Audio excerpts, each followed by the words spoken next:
എന്തായാലും പേര് പ്രയോഗം എനിക്ക് ഇഷ്ടപ്പെട്ടു. വിജയനും ദാസനും SITയുടെ കളി കാണുമ്പോൾ എനിക്കും ആ സംശയമുണ്ട്. ഒരു പോസ്റ്റ് ഞാൻ സൂചിപ്പിക്കാൻ ആഗ്രഹിക്കുക.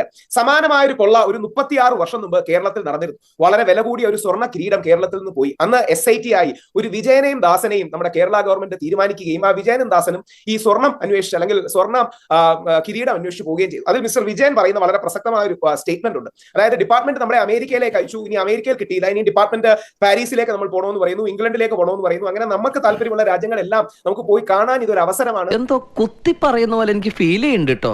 എനിക്ക് വിശ്വാസമാണ്, കാര്യം ഹൈക്കോടതി നിയമിച്ചതാണ്. ഞാൻ സോഷ്യൽ മീഡിയയിൽ കണ്ട ആരോ എഴുതിയ ഒരു പോസ്റ്റ് കോട്ട് ചെയ്തു എന്ന് മാത്രമേ ഉള്ളൂ. അപ്പൊ SIT തികച്ച രാഷ്ട്രീയ രീതിയിലേക്ക് അതല്ല ഞാൻ പറഞ്ഞത് വിജയനും വിജയന്റെ ദാസന്മാരുമാണോ എന്ന സംശയമാണ്.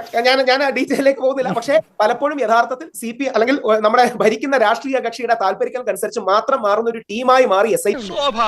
എന്തായാലും പേര് പ്രയോഗം എനിക്ക് ഇഷ്ടപ്പെട്ടു. വിജയനും ദാസനും SITയുടെ കളി കാണുമ്പോൾ എനിക്കും ആ സംശയമുണ്ട്. ഈശ്വര, ഇവിടെ ആരില്ലല്ലോ ഇതൊന്ന് പറഞ്ഞു ചിരിക്കാനായിട്ട്.